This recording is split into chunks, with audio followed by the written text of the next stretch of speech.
Bonjour à tous. L'apparition de l'agriculture est un événement majeur dans l'histoire de l'humanité. Elle a permis une augmentation considérable de la quantité d'aliments disponibles et donc le développement des populations humaines. Or, les productions végétales issues de l'agriculture, qu'elles soient conventionnelles ou biologiques, reposent sur l'utilisation de semences de plantes dites domestiquées.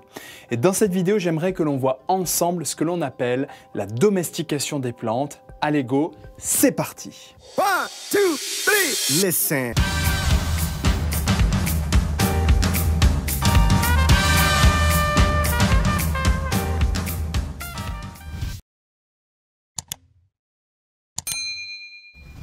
Les débuts de l'agriculture marquent une véritable révolution dans l'histoire de l'humanité. Et cela fascine les scientifiques depuis des siècles. On estime que les premiers événements de domestication se seraient déroulés il y a un peu plus de 10 000 ans. Pour se faire une idée de l'ampleur des transformations, on peut comparer les cultures domestiquées avec leurs apparentés sauvages. Et la différence est souvent impressionnante. L'exemple du maïs est à ce titre tout à fait significatif. Regardez, sur votre gauche, un plant de maïs, espèce domestiquée, et sur la droite, un plant de théosinte, une espèce sauvage très proche du maïs. On peut observer pour le maïs une réduction des ramifications et du nombre d'épis de maïs, mais une augmentation de leur taille. Ils passent de 5 cm à plus de 30 cm, une augmentation de la taille des grains de maïs, en gros 15 fois plus gros que ceux de la théosinte, une augmentation du poids des grains par 5. D'ailleurs, voici une photo pour vous d'un épi de maïs et de théosinte. Regardez, on peut compter une dizaine de grains présents sur un épi de théosinte alors qu'on peut en dénombrer jusqu'à plus de 500 pour un épi de maïs. Donc, on peut rajouter en dessous une augmentation du nombre de leurs grains. D'ailleurs, il n'y a pas que ces caractères-là. Vous avez aussi pour le maïs la disparition de l'enveloppe dure qui recouvre les grains et que l'on observe très facilement sur la théosinte. Elle se nomme la cupule. Elle est ici sur votre écran. De plus, à maturité, la tige portant l'épi chez le maïs ne se désarticule pas à maturité, alors que c'est le cas pour la théosinte. Ça veut dire que l'épi de maïs reste sur la tige à maturité. Il faut une action humaine pour le récolter. Il ne tombera pas directement sur le sol, comme c'est le cas pour la théosinte. Enfin, le développement des épis est synchrone pour le maïs, mais pas pour la théosinte. Bref, à partir de cet exemple, on comprend que les plantes cultivées se distinguent des plantes sauvages par des caractéristiques favorables à leur utilisation par les êtres humains, comme un rendement élevé des parties récoltées, comme une forme générale facilitant sa culture, facilitant sa récolte, ou encore éviter la dispersion de ce qui est récolté. De plus, on a montré qu'il existait des différences assez importantes au niveau des défenses naturelles produites face aux prédateurs entre les plantes sauvages et les plantes domestiquées. Par exemple, pour une espèce sauvage proche des pommes de terre, on mesure une teneur moyenne en toxines 5 fois plus importante que pour l'espèce domestiquée. C'est vrai qu'en termes de consommation, avoir des plantes contenant peu de toxines, c'est très intéressant pour nous, c'est digeste. Mais une conséquence importante à garder en tête, c'est que pour nos pommes de terre cultivées, par exemple, mais c'est le cas aussi pour l'ensemble des plantes domestiquées, elles sont alors très sensibles aux insectes ravageurs tels que le doryphore que vous voyez apparaître sur votre écran. Ainsi, pour ces plantes domestiquées, retenez qu'elles possèdent des mécanismes de défense diminués par rapport aux formes sauvages. Alors, je vous ai donné l'exemple ici avec moins de toxines, mais selon les espèces, vous pourrez avoir d'autres caractéristiques comme une diminution du nombre d'épines, voire plus d'épines du tout, ou encore une diminution de l'épaisseur de la cuticule. Alors la cuticule, c'est quoi? C'est un revêtement protecteur que l'on trouve à la surface des feuilles et des tiges, conférant alors des propriétés finalement plus tendres quand on a moins de cuticule aux feuilles par exemple. Du coup, certains scientifiques parlent de syndrome de domestication, c'est-à-dire que ces plantes, finalement, ne sont plus capables de se développer indépendamment des humains. Elles en sont complètement dépendantes pour leur dispersion, elles ne peuvent plus faire face aux prédateurs, aux parasites. D'ailleurs, ces plantes sont rarement invasives dans les écosystèmes. C'est pour dire leur faible capacité de se développer en toute autonomie. Aujourd'hui, les cultivateurs ont un large choix de variétés de plantes cultivées. D'ailleurs, de nouvelles variétés sont régulièrement rajoutées au catalogue des semences. Mais comment obtenir de nouvelles variétés? Pour cela, il est nécessaire de maîtriser les différentes étapes et modalités de la reproduction de ces espèces.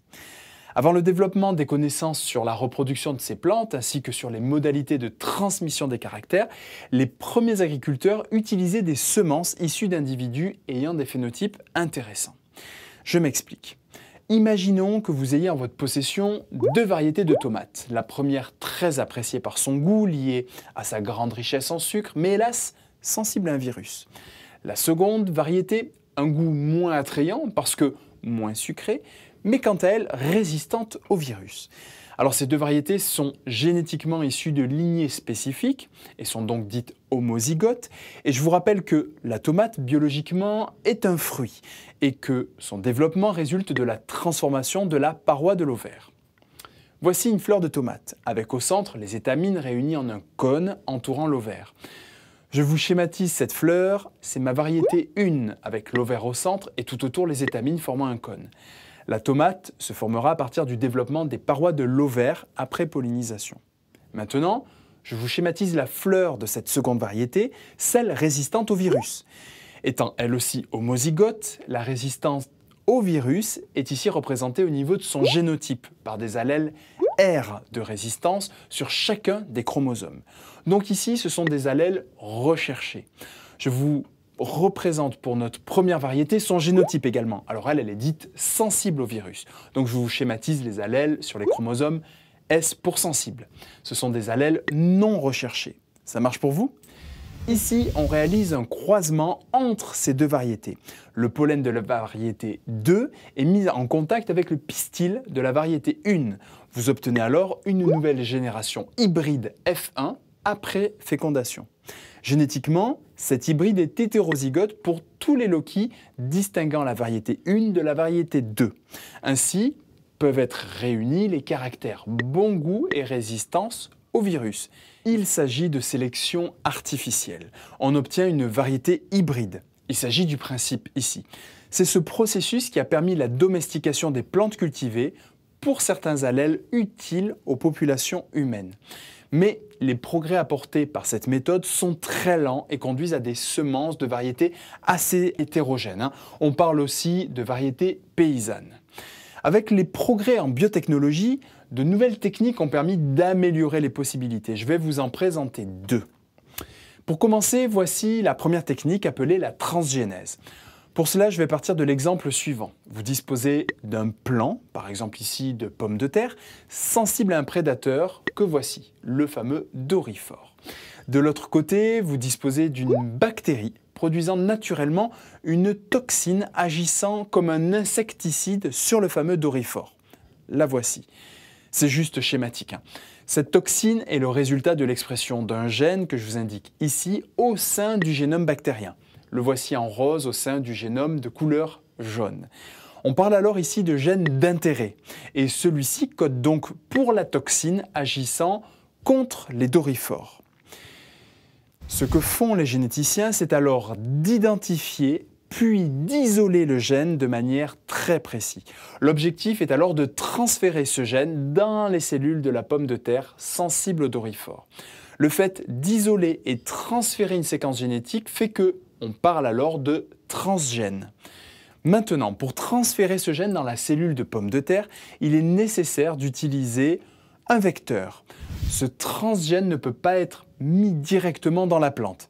Ici, notre intermédiaire ou notre vecteur utilisé, c'est une autre bactérie. Cette autre bactérie se nomme Agrobacterium tumefaciens. La voici.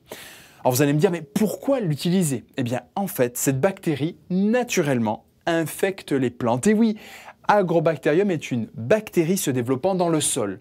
Et lorsqu'une plante est blessée et qu'il existe une entrée possible dans la plante par la blessure, eh bien cette bactérie est capable de pénétrer dans la plante puis d'injecter son ADN dans la cellule végétale où il s'insère dans le génome de la cellule végétale.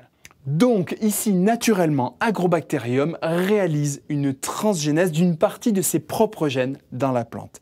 Et donc, ce qu'ont réalisé les scientifiques après cette découverte, c'est finalement ici de détourner cela dans un but de transgénèse en remplaçant une partie de l'ADN d'Agrobacterium par un autre ADN portant un gène d'intérêt.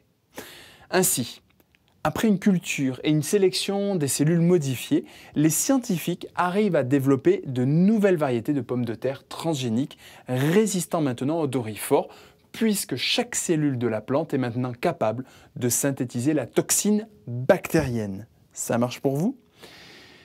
Alors concrètement ici a été transféré un caractère avantageux dans une plante domestiquée, donc une plante très dépendante aux humains. Et il existe énormément d'autres caractères, comme des gènes de résistance aux herbicides. Ça permet finalement à la plante cultivée de résister à ce produit quand on en répand finalement dans les cultures. Ça diminue la concurrence avec les autres plantes n'ayant pas ce gène-là. Il existe des gènes de résistance à la sécheresse, de résistance à une forte salinité présente dans le sol, bref. Mais il existe aussi des inconvénients. Tout d'abord, pour beaucoup de plantes transgéniques, il n'a pas été clairement démontré leur innocuité sanitaire. En d'autres termes, il n'a pas été clairement démontré que ces plantes ne provoquent aucun effet néfaste pour ceux qui les consomment. Il existe un risque d'apparition de résistance aussi par de simples mutations et par sélection. Il existe des risques de pollution génétique. Bref, vous avez compris qu'il existe beaucoup de variétés appelées transgéniques, avec des avantages mais aussi et surtout des limites quant à l'utilisation de la transgénèse. Allons plus loin ensemble. Depuis quelques années, existe une nouvelle technologie, une technologie d'édition génomique. C'est-à-dire que là, les scientifiques sont capables de travailler de manière très précise. Ils disposent d'espèces de ciseaux moléculaires, si vous voulez, et sont capables de couper l'ADN avec une précision très précise.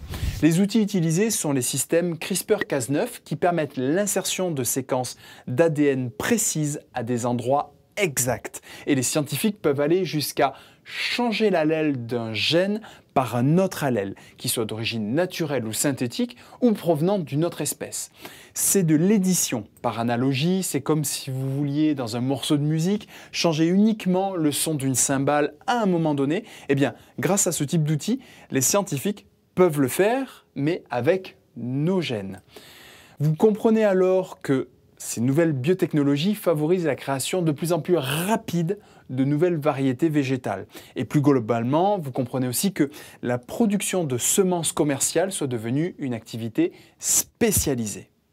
Sur ce graphique, en jaune, vous voyez l'évolution de la population mondiale depuis les années 60 avec 3 milliards d'habitants jusqu'en 2017 où on est passé au-delà des 7,5 milliards d'habitants. Donc une population planétaire ayant plus que doublé en moins de 60 ans. D'autre part, les surfaces cultivées, ici en rouge, quant à elles, ne changent pas. On n'a pas d'extension. On observe malgré cela que la production des céréales a augmenté, c'est ici en bleu. Cela a pu être possible grâce aux processus de sélection qui ont permis d'améliorer les rendements et ainsi permis une augmentation régulière de la production agricole au cours de ces 60 ans. Or, ce processus de sélection opéré a finalement réduit la diversité allélique. Et oui, imaginez une population avec un certain pool allélique, représenté par les billes de couleur, donc on visualise bien cette diversité. Et maintenant, si vous réalisez une sélection via la domestication, vous engendrez une nouvelle population au cours du temps, beaucoup plus homogène au niveau allélique. C'est en ça que l'on parle de réduction de la diversité allélique. Or, c'est cette faible diversité qui les rend souvent moins efficaces face à des prédateurs ou des pathogènes. Ça leur confère une fragilité vis-à-vis des aléas et nécessite alors une compensation par des pratiques culturales et parfois dommageables pour l'environnement et la santé humaine. Et oui, l'utilisation d'engrais, de pesticides. Maintenant, ces faiblesses peuvent être rectifiées par l'exploitation des ressources génétiques et les techniques que l'on a vues ensemble comme l'hybridation, l'utilisation de variétés anciennes, voire même la transgénèse, engendrant ainsi une certaine diversité. La domestication des plantes menée dans différentes régions du monde a eu des conséquences importantes dans l'histoire des populations humaines. En effet, la relation qui unit les êtres humains aux plantes domestiquées peut être comparable à ce que l'on appelle une relation à bénéfice réciproque, un mutualisme, car chacun des acteurs participe à améliorer les chances de survie et les capacités de reproduction de l'autre. Et oui, d'un côté, les populations humaines ont sélectionné chez les plantes domestiquées les génotypes leur étant favorables. Et de l'autre côté, ces plantes constituant finalement une partie de l'environnement pour les humains ont à leur tour sélectionné chez les humains les génotypes les mieux adaptés à l'utilisation de ces plantes dans leur régime alimentaire. Vous avez une évolution conjointe ici, population humaine et plantes domestiquées. On parle alors de coévolution. Merci à tous pour votre attention. Je vous rappelle que vous pouvez retrouver toutes ces informations dans le chapitre 11 du manuel Nathan, spécialité SVT. Vous y retrouverez tout ce que l'on a vu dans la vidéo et bien plus encore. Chers élèves de terminale, voici en quelques mots ce que vous devez connaître dans ce chapitre. Tout d'abord, la sélection exercée par les populations humaines sur les plantes cultivées a permis leur domestication. Les plantes cultivées ont acquis par sélection humaine des caractères différents de leurs ancêtres sauvages, comme leur taille, les rendements de croissance, le nombre de graines produites, une meilleure facilité de récolte, une diminution de leur toxicité. Et les caractères favorisés par cette domestication a rendu les plantes domestiquées dépendantes des humains pour leur reproduction et leur survie. Grâce au progrès de la sélection artificielle, des biotechnologies, les humains peuvent créer de nouvelles variétés. Des techniques comme l'hybridation ou encore la transgénèse ont permis l'introduction de nouveaux caractères et la création de nouvelles variétés. Toutes ces techniques, ainsi que l'évolution des pratiques culturales, ont permis d'augmenter la production des plantes cultivées. Or, l'étude des génomes montre un appauvrissement global de la diversité allélique lors des différents processus de sélection. La perte de certaines caractéristiques des plantes sauvages, comme par exemple les défenses chimiques, a favorisé le développement des maladies infectieuses végétales. Et les humains ont compensé cela par des pratiques culturales spécifiques, comme l'utilisation des pesticides ou encore la pratique de la lutte biologique, par exemple. La recherche et l'exploitation des ressources génétiques, qu'elles soient historiques ou sauvages, permet d'envisager la création de variétés à plus faible impact environnemental, comme de limiter l'usage d'engrais ou de limiter les ravageurs. Enfin, humains et plantes domestiquées entretiennent une relation de type mutualiste. L'humanité est dépendante des cultures végétales pour leur alimentation et les plantes cultivées sont dépendantes, quant à elles, des pratiques culturelles pour leur suivi, leur reproduction et l'occupation de nouveaux milieux de vie, pour leur survie, leur reproduction et l'occupation de nouveaux milieux de vie. Cette relation a entraîné une modification des caractères génétiques des plantes, mais aussi des populations humaines en sélectionnant chez elles les génotypes les mieux adaptés à l'utilisation de ces plantes dans leur régime alimentaire. Ce phénomène caractérise alors une coévolution. Voilà, je vous place en bas à droite de votre écran la vidéo suivante sur ce même thème. Si vous voulez avoir plus d'informations sur l'épisode, cliquez juste en dessous. N'oubliez pas de vous abonner, de partager et liker cette vidéo si ça vous a plu. Ça m'encourage à vous en créer de nouvelles pour votre réussite. Je vous dis à très bientôt. Ciao!